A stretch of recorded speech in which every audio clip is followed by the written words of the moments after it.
Hello दोस्तों, नमस्कार। सत श्री अकाल। कैसे हैं आप सब? आशा करता हूँ आप मजे में होंगे, खुश होंगे, स्वस्थ होंगे और जिंदगी को भरपूर जी रहे होंगे। आज 2 दिन बाद आपका मेरे यूट्यूब चैनल पर स्वागत है। मैं 10 और 11 तारीख को आपसे मिल नहीं सका। उसका कारण बताना चाहूँगा।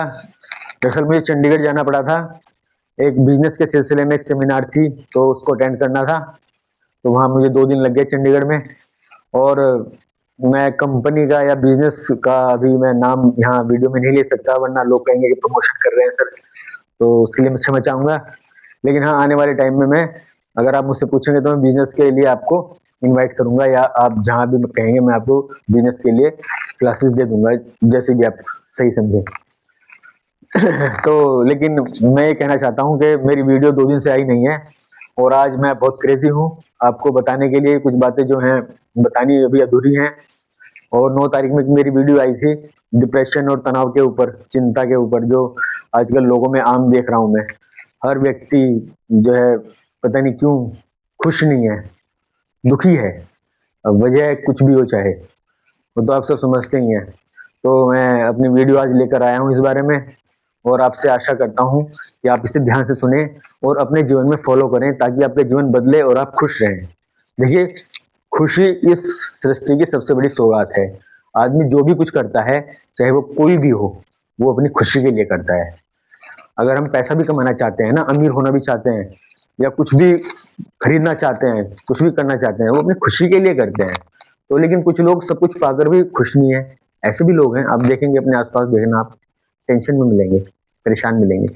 तो बस ये मेरी वीडियो हर तरह के आदमी के लिए है, जो परेशान है, जो अपने आप को परेशान महसूस कर रहा है। वो है या नहीं, लेकिन महसूस अगर कर रहा है तो परेशानी मानिए, है कि नहीं? तो इसलिए मैं अब आपको पॉइंट बताने जा रहा हूँ। आज मैंने पिछली वीडियो में आपको बताया था कि डिप्रेशन के क्या कारण होते हैं, चिंता के, डिप्रेशन के, एंग्जाइटी जो इसे बोलते हैं, चिंता और तनाव, टेंशन, इन सब के बारे में बताया था। आज मैं बताऊंगा कि उसके क्या उपाय होने चाहिए, क्या उपाय होते हैं, क्या उपाय हो सकते हैं। उन सब पे मैं आपसे चर्चा करूंगा। बहुत शॉर्ट में आपको बताऊंगा, छोटी सी वीडियो, आपको ज्यादा समय नहीं लूंगा। आप लेकिन आप समझने की, अधिक से अधिक समझने की कोशिश करें। देखिए, सबसे पहली बात तो यह है कि ये पूरी दुनिया, ये पूरी सृष्टि, पहला पॉइंट है ये, इसको समझ लें। ये पूरी सृष्टि हमारी मर्जी से नहीं चल रही। इसको कोई सुपर पावर है जो चला रही है, ये तो सभी मानते हैं। अब उसे कोई भगवान कहे, कोई अल्लाह कहे, कोई गॉड कहे, कोई कुछ भी कहे, किसी भी भाषा में उसको कहे, किसी भी शब्द के रूप में उसको कहे, लेकिन कोई सुपर पावर है, सुपर नेचुरल पावर, जो इस पूरे ब्रह्मांड को, इस पूरी सृष्टि को, इस पूरी धरती को, हम लोगों को, हम लोगों के अंदर जो चेतना है वो, हम जो है बोलते हैं, देखिए, है ना, हम जीवित हैं, हमारे अंदर क्या शक्ति है। तो वो जो भी है, जो भी चल रहा है सब कुछ, चाहे वो सूरज का निकलना हो, चांद का निकलना हो, धरती का घूमना हो, ऐसी बहुत सारी चीजें हैं जो इंसान के सोच से और उसके कार्य क्षेत्र से बहुत दूर है, दूर की बात है। तो वो सब सृष्टि का जो रचयिता है उसके हाथ में है। तो देखिए, किसी भी परिस्थिति में अगर आपके सामने बहुत बुरी भी परिस्थिति है, तो उसको ये मानिए कि भाई ईश्वर की मर्जी है, मेरे लिए ईश्वर की मर्जी है। और वो आपकी एक सकारात्मक सोच आपको ऊंचा उठाएगी, आपको नीचे कभी नहीं गिराएगी, और आपको अपनी समस्या से बाहर निकालने में मदद करेगी। तो ईश्वर की मर्जी को आत्मसात कर लीजिए, यानी कि उसमें अपनी मर्जी मिला दीजिए कि भगवान तेरी जैसी मर्जी, अब मुझसे नहीं हो रहा है तो अब तू देख ले, बस यही है। तो सकारात्मक सोच, किसी भी, मतलब बुरी से बुरी परिस्थिति में मैं बात कर रहा हूँ कि उसमें भी आपको सकारात्मक रहना है, नेगेटिव वहां भी नहीं होना है, नकारात्मक नहीं होना है। तो ईश्वर के ऊपर कि भाई तेरी मर्जी भगवान, जैसा तुझे करना है, मेरे हाथ में यहाँ कुछ नहीं है, मैं आगे से आगे कुछ कर नहीं सकता। पहली बात।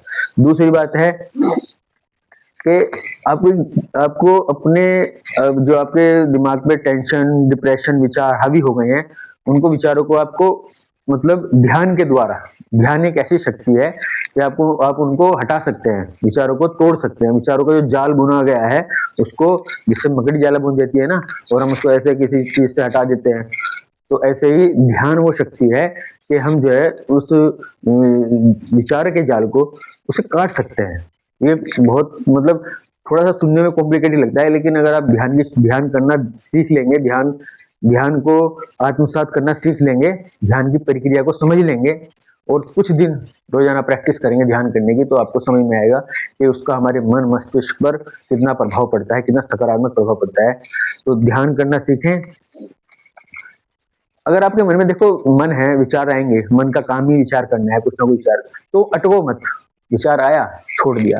ये समझिए भाई कोई चीज आई, कोई मेहमान आया, भाई वो जाना भी चले भी जाएगा, है ना। कोई हम कहीं जाएंगे तो हम आएंगे भी वापिस। जो तो मतलब जो दिन है तो रात भी होगी। तो अगर कोई विचार हमारे दिमाग में आया है तो वो चला भी जाएगा, तो आप उसको जाने दीजिए, छोड़िए, कोई नहीं, कुछ नहीं, उसको महत्व मत दीजिए। तो अटकना नहीं है, स्टक नहीं होना है, तो विचारों पे स्टक मत होइए, विचारों को हटा दीजिए, काट दीजिए। कैसे? ध्यान के द्वारा। अगर ध्यान के बारे में जानना और चाहते हैं तो उसके बारे में आप कमेंट सेक्शन में मुझे बताएं, मैं बता दूंगा आपको कैसे ध्यान करना है, ठीक है। नंबर 3 बात है अपनी संगति का ध्यान रखें। संगति उन लोगों की करें जो आपको प्रोत्साहित करते हैं, आपको ऊंचा उठाने के लिए, मतलब दिल से चाहते हैं कि हाँ मेरा साथी है तो मतलब तरक्की करे जीवन में। और जो नकारात्मक लोग हैं, हर चीज में नेगेटिविटी देखते हैं, नकारात्मक रहते हैं, उनसे दूरी बनाए रखें। ये बहुत महत्वपूर्ण बात मैं आपसे कह रहा हूँ। कुसंग का ज्वर सबसे भयानक होता है। ये चैप्टर हमने बचपन में पढ़ा था, 4th या 5th में पढ़ा होगा या 6th में पढ़ा होगा, मेरे याद है। लेकिन एक लाइन थी, कुसंग का ज्वर सबसे भयानक होता है। तो कुसंग में ना पड़े, मतलब कि बुरी संगति में ना पड़े, और नेगेटिव लोगों से, जो जिनके अंदर नेगेटिव आदतें हैं, नकारात्मक सोच है, नकारात्मक एटीट्यूड है, नजरिया ही नकारात्मक है, कहते हैं ना कि नजर का इलाज हो सकता है, नजरिए का नहीं। तो ऐसे लोगों से दूर रहें। अपनी संगति को परखें कि मैं किन लोगों के साथ मेरी संगति है, ये आप बहुत जरूरी है। 3rd पॉइंट है, इसको आप ध्यान रखें। 4था है, आपको ये सब करने के बाद भी अगर कुछ लग रहा है कि मुझे अभी भी कुछ दिक्कत हो रही है, तो आप जहां भी रह रहे हैं, जिस जगह भी आप रह रहे हैं, जगह से मतलब जिस शहर में आप रह रहे हैं, जिस गांव में आप रह रहे हैं, जिस मकान में आप रह रहे हैं, जिस जगह आप लिविंग कर रहे हैं, रह रहे हैं, उस जगह को कम से कम 1 से 2 महीने के लिए छोड़ दीजिए। अगर आप कर सकते हैं, आपके वश में है। जैसे मान लीजिए कहीं घूम आइए, किसी टूर पे घूम आइए, कहीं किसी दोस्त के यहाँ चले जाइए, मतलब उस जगह से दूर रहिए जिस जगह पे आपको ये सब होता है। तो आप देखेंगे परिवर्तन होगा। जगह परिवर्तन से, स्थान परिवर्तन से बहुत फर्क पड़ता है। ये एक आप रिसर्च समझ लीजिए, लेकिन मैंने जो जाना है मैं आपको बता रहा हूँ। बहुत ही गहरी बात है। हालांकि लोग सोचेंगे कि क्या प्रैक्टिकल बात नहीं है, लेकिन आप करके देखिए तो आपको पता लगेगा कितना प्रैक्टिकल है।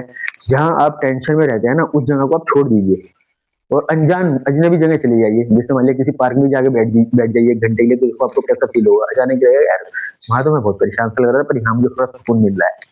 तो इसी का फर्क पड़ता है, ठीक है ना। और इसके बाद आ जाता है, हमेशा जैसे मन में कुछ ना कुछ, मतलब अगर टेंशन है, तनाव है, परेशानी है, कोई बात है, कोई मुद्दा है ऐसा जो परेशान कर रहा है, होता है कई बार आर्थिक स्थिति किसी की नहीं सही है, कोई समस्या आन पड़ी है, कोई परिवार में ऐसी दुर्घटना हो गई, कोई ऐसी घटना घट गई जो अच्छी नहीं है और मन को परेशान कर रही है। तो देखिए मन में मत रखिए, मन कम से कम मन में मत रखिए, रो लीजिए, अकेले में रो लीजिए, लेकिन मन में मत रखिए। और इसमें मैं कहना ये चाहता हूँ, मैसेज मेरा यह है कि वो शेयर कीजिए, रोने की भी जरूरत नहीं है। अगर कभी रोना भी है तो भगवान के सामने रोइए, किसी और के सामने। मेरी अपनी राय है। पहली बात तो रोने की जरूरत ही नहीं है, ये इंसान रोने के लिए नहीं बना, हंसने के लिए बना है, ठीक है। तो भगवान को भी ऐसा न लगे कि मेरे सामने मेरा बच्चा रो रहा है, तो उसके लिए सामने भी प्लीज रोने की कोशिश ना करें, और कहें कि मैं शक्तिशाली हूँ, मुझे रोने की कोई जरूरत नहीं, मैं हंसने के लिए बनाऊं।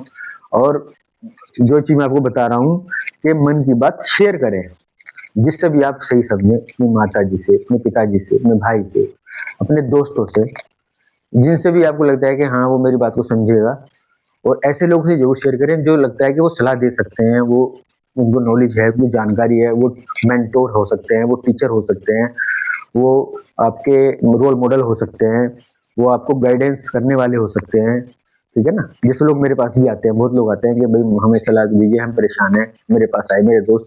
तो मुझे देखो अच्छा लगा कि किसी ने मुझ पर इतना ट्रस्ट किया, और मैंने जब राह दिखाई तो उनकी जिंदगी भी आसान बन गई। तो बड़ा बड़ा बहुत ही अच्छी फीलिंग आती है। किसी की जिंदगी आप सुधारेंगे तो आपको बड़ी अच्छी फीलिंग आएगी। इसके बाद आप जो है, मैं अगला पॉइंट आपको बताने जा रहा हूँ, वो पॉइंट नंबर है 6। 6 पॉइंट ये है कि जब आपको ऐसा लग रहा हो कि अब मैं मतलब बिल्कुल टूट गया हूँ, ऐसे भी लोग मैंने देखे जो बिल्कुल टूट गए, जीवन से हार गए हैं और पता नहीं उनके दिमाग में इतने नेगेटिव विचार आ गए हैं कि खुद को खत्म करने तक की सोच लेते हैं। तो मैं ये कहूँगा कि अगर ऐसी ही बात है ना, इतने ही टूट गए हो, तो बस कुछ अपने आप को हानि मत पहुँचाओ या दूसरे किसी को हानि मत पहुँचाओ, ईश्वर के शरणागत हो जाओ। भगवान के सामने बैठो, जिसको भी आप मानते हो, जिस भगवान को भी, जिस देवी देवता को आप मानते हो, जिस शक्ति पर आप जिसको विश्वास हो, श्रद्धा हो, उनके सामने बैठो और कह दो कि मैं आपके शरणागत हूँ। बस अब आप करो जो कुछ करना है, मुझे दृष्टा बन के देखना है, मैं सिर्फ देखूंगा आप क्या करते हैं, मैं तो अपना कर्तव्य कर सकता हूँ, बाकी जो आपकी इच्छा वो करो, मैं आपके शरणागत हूँ, जो आप करोगे वो मैं ग्रहण कर लूंगा, मान लूंगा। बस आप उनकी शरणागत हो जाओ, ये भी बहुत जरूरी है। इसे भी आप प्रैक्टिकली देखना, ये मत सोचना कि ये सर जो है थ्योरेटिकल बता रहे हैं, थ्योरी नहीं है ये प्रैक्टिकल चीज है। जब आप देखिए बच्चे क्या होते हैं, बच्चे खुश रहते हैं, क्यों? क्योंकि वो अपने माँ बाप के शरणागत होते हैं, तो मम्मी ये, मम्मी पापा ये, मम्मी ये, पापा ये, उनकी अपनी तो कोई टेंशन नहीं है ना, जो भी उनकी अपनी वो टेंशन है मम्मी पापा को देते हैं, तो अपने आप खुश रहते हैं। पापा पापा जिद पूरी करेंगे, मम्मी जिद पूरी करेंगी, तो शरणागत हो जाइए भगवान की, भगवान तो सबको पिता है कि नहीं? तो जो भी है, मतलब हर धर्म के लिए कह रहा हूँ, अल्लाह, भगवान, ईश्वर, गॉड, जिसको भी आप मानते हैं, वो उसके शरणागत हो जाए। सब एक ही शक्ति है, तो शब्द अलग अलग है। इसके बाद अगला जो 7वां पॉइंट है, वो है आप अपना पौष्टिक आहार लीजिए, अपने शरीर को पौष्टिक बनाइए। एक कहावत है, स्वस्थ शरीर में ही स्वस्थ मस्तिष्क का निर्माण होता है, या स्वस्थ शरीर में ही स्वस्थ मस्तिष्क निवास करता है। तो अगर आपका शरीर स्वस्थ होगा, मजबूत होगा, स्ट्रांग होगा, आपकी मांसपेशियां स्ट्रांग होंगी, तो आपकी जो हड्डियां हैं वो स्ट्रांग होंगी, आपके अंदर स्टेमिना होगा, कैपेसिटी होगी, पावर होगी, तो आपका मस्तिष्क भी अच्छा काम करेगा और उस पर नेगेटिव विचार हावी नहीं होंगे, ठीक है ना? वो उससे मतलब कहते हैं इम्यूनिटी पावर आपके माइंड की बढ़ जाएगी, तो आपका माइंड सकारात्मकता की तरफ चलेगा। इसलिए पौष्टिक आहार लीजिए, अच्छा खाइए, है ना? अच्छे लोगों में रहिए, अच्छा खाइए, तो ये थोड़ा फर्क पड़ता है इस चीज का। ये नहीं कुछ भी खा लिया, ये मैंने तो आज 2 बर्गर खाए और अपना पेट भर लिया, या मैंने आज चाउमीन खाई तो अपना काम चल गया, उससे काम नहीं चलेगा। एक दिन खा लिया चलो कोई बात नहीं, लेकिन डेली हैबिट आपकी ऐसी नहीं होनी चाहिए। डेली हैबिट में आपको यह न्यूट्रिशनल फूड ही खाना पड़ेगा, अगर आप अपनी लाइफ में स्वस्थ रहना चाहते हैं और अपने माइंड को एनर्जी देना चाहते हैं, उसे पॉजिटिविटी देना चाहते हैं। इस पॉइंट को आप ध्यान रखिए। तो ये आपका कौन सा पॉइंट था, आप देख लीजिए, 7th पॉइंट है। और अब इसके बाद 8th पॉइंट आ रहा है, वो है आपको क्या करना है आपको करना है, आपको अपने बजट से चलना है। आपको बजट से चलना है, अपने खर्चों को सीमित उतना करें जितना आपके बजट में है, बजट से ज्यादा खर्चा ना करें, दिखावे के ऊपर खर्चा ना करें, जो जरूरत है उस पर खर्चा करें। लोगों को इम्प्रेस करने के चक्कर में अपना बजट ना बिगाड़ें, या कर्जा ना करें अपने ऊपर कर्ज करेंगे बेवजह का, तो देखो तनाव पलेगा, टेंशन आएगी, कर्जा देने वाले दरवाजा खटखटाएंगे, आपको परेशान करेंगे, है ना? मानसिक शांति भंग होगी, फिर आपको पता लगेगा कि कर्जा लेना कितना बुरा है। आप अपने स्तर को पहचाने कि मैं किस लेवल पे हूँ। कर्जा लेते हैं लोग, मैं ये भी कहता हूँ बिजनेसमैन कर्जा लेते हैं, लेकिन उनकी उनकी भी वो उससे कमाते हैं, बिजनेस में उसको इन्वेस्ट करते हैं, उनके तो उससे कमाते हैं, तो उसको उनके लिए टेंशन नहीं होती, वो उनके लिए प्रॉफिट का जरिया होता है। लेकिन एक आम आदमी को सोच समझ के कर्जा लेना चाहिए। जो आम आदमी है, एक नौकरी पेशा है या कोई छोटा काम उसका बेचारे का कोई छोटा बिजनेस है, तो वो बताओ कर्जा लेके कहाँ जाएगा? 2 लाख का कर्जा भी उतारना उसको मुश्किल हो जाएगा। तो इस बात को ध्यान रखना चाहिए, अपने बजट के हिसाब से चलना चाहिए, किसी की नकल निकलनी चाहिए कि उसने लिया तो मैं भी लूंगा, उसने गाड़ी लिया तो मैं भी लूंगा, उसने बड़ा मकान लिया तो मैं भी लूंगा, ऐसा कुछ नहीं है। जैसा अपना बजट है उस हिसाब से चलिए, खुश रहेंगे, क्योंकि हमारा जो पर्पज है वो है खुश रहना, टेंशन दिमाग पे हावी होनी नहीं चाहिए। देखिए अमीर वही है जो खुश है, मेरा मानना तो यही है ना? एक कहावत है ना, वो एक आपने सुनी होगी कि चाह गई चिंता मिट्टी मन हुआ बेपरवाह, जिसको कुछ नहीं चाहिए वही शहंशाह। तो देखिए थोड़ा सा इस चीज को भी मैटर करिए, ठीक है? काम करते हैं, कमाते हैं, लेकिन मन की खुशी सबसे पहले है, उससे बढ़ के तो कुछ नहीं है, मन में टेंशन नहीं आनी चाहिए। और क्या करें, आपको 9वां पॉइंट बता रहा हूँ, दूसरों से भी तुलना करना छोड़ दो। दूसरों से तुलना ना करो कि जी वो तो अलाना तो ये बन गया, फलाना तो ये बन गया, उसने इतने एग्जाम में इतने नंबर आ गए, उसने इतना लेवल अचीव कर लिया, उसने वो इतना लेवल अचीव कर लिया, वो उसने इतना बड़ा महल खरीद लिया। उसकी नेटवर्थ इतनी पहुंची गई, उसने इतना बड़ा बिजनेस एम्पायर खड़ा कर दिया। ये तुलना अगर करोगे ना तो जीवन में कभी खुश नहीं रह सकते। लोग बड़े बुजुर्ग समझाते हैं कि अपने से नीचे वाले को देखो, जो अपने से नीचे वाले हैं, अगर खुश रहना है तो मैं ये नहीं कहूंगा कि आप अपने से नीचे वाले देखो या ऊपर वाले देखो। आप सिर्फ ये देखो कि दूसरों से तुलना ना करो। किसी की मदद कर सकते हो तो करो, अपने से नीचे वाले अगर किसी की आप में मतलब क्षमता है तो मदद करो, लेकिन ये नहीं कि दूसरों को देख के आपके मन में नेगेटिव भाव जाग जाए या किसी से मतलब जेलसी आए या कोई आपके मन में ये आए कि हीन भावना है। इस तरह की भावना नहीं आनी चाहिए कि मेरे पास क्यों नहीं है, मेरे पास भी होना चाहिए। अरे जब समय आएगा तो हो जाएगा, हम अपना काम तो कर ही रहे हैं ना, तो दूसरों से अपनी तुलना ना करें, ठीक है ना, समझ रहे ना। तो देखिए सीधी सी बात है, भगवान ने भी एक कैसे कैसा सिस्टम बनाया है कि अंगूठा अंगूठे की जगह रखा है और ये जो उंगली है ये यहाँ रखी है, तो अगर ये यहाँ हो जाए और अंगूठा यहाँ हो जाए तो गड़बड़ हो जाएगा ना काम।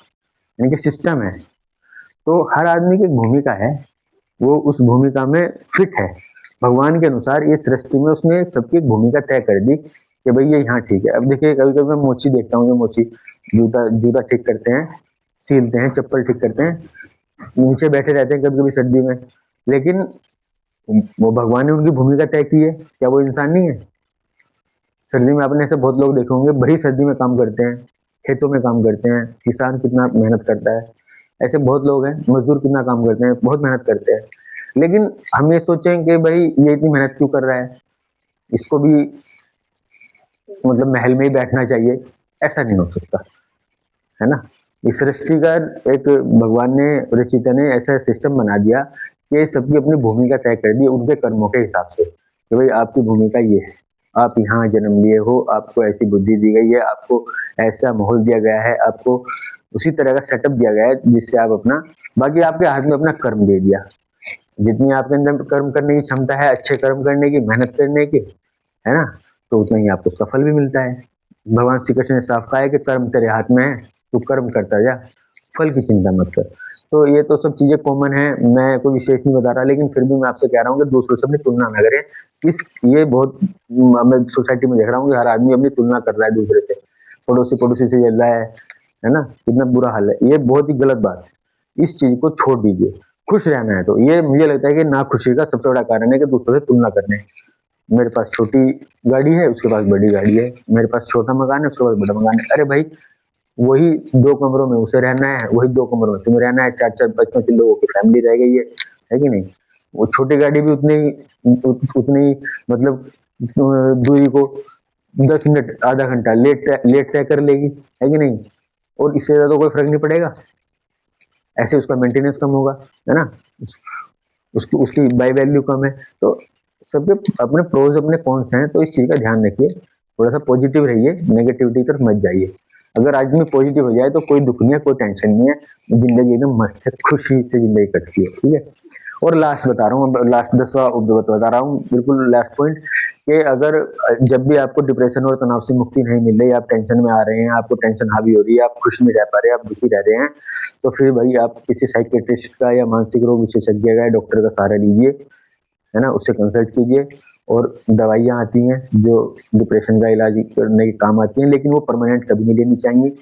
मैं यही कहूँगा कि मैं, देखिए एमबीबीएस डॉक्टर तो मैं हूँ नहीं, है ना, तो मैं आपको रिकमेंड करूँ, लेकिन फिर भी मैं कहूँगा कि हफ्ते 10 दिन से ज़्यादा वो दवाई लेनी चाहिए। हफ्ते 10 दिन में आराम पड़ जाता है नॉर्मल कंडीशन में, बहुत ज़्यादा है 1 महीना अगर ज़्यादा किसी को सीरियस प्रॉब्लम है, ठीक है ना।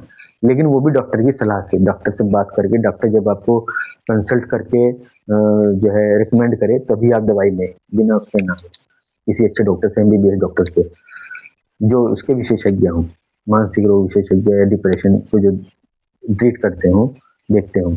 तो इन सब चीज़ों का आप ध्यान रखें। जिंदगी आसान है, जिंदगी कोई मुश्किल नहीं है, केवल हमारी सोच का फर्क है, वो कुछ नहीं है। देखिए बाहर की परिस्थिति हम पे कोई प्रभाव नहीं डालती, हमारे मन की स्थिति हमारे ऊपर प्रभाव डालती है, ठीक है ना। बाहर की परिस्थिति जो है वो है, क्या फर्क पड़ रहा है उससे, जब तक हम उसे अपने ऊपर हावी ना होने दें, वो हमारे ऊपर हावी हो नहीं सकती। तो इसी का ध्यान रखिए। मैं आपसे अगली वीडियो में मिलूंगा और बहुत बढ़िया चीजें आपको मैं बताऊंगा। आपकी लाइफ को मुझे मस्त बनाना है बस, और मुझसे जुड़े रहिए। मैं डॉक्टर सचिन गोयल आपके साथ हूँ, हमेशा हर हाल में आपका साथी हूँ, है ना। मेरे यूट्यूब चैनल को सब्सक्राइब कर लीजिए और औरों को आगे फॉरवर्ड कीजिए ताकि लोगों की जिंदगी बदले, मैं आपके लिए और बिजनेस के ऊपर और आपके मतलब जो भी आपके प्रॉब्लम्स हैं, जो भी चीजें हैं, जो भी इश्यूज हैं, मुझे बताइए, है ना, समाधान में निकाल के आपको दूंगा। वो मेरी जिम्मेदारी है। मैंने इतनी जिम्मेदारी ले ली तो ये भी बहुत है। मैं आपका दोस्त हूँ, तो प्लीज मुझे सपोर्ट कीजिए और चैनल को सब्सक्राइब कीजिए और लाइक कीजिए वीडियो को और आगे शेयर कीजिए। थैंक यू सो मच, बहुत बहुत धन्यवाद। Thank you so much.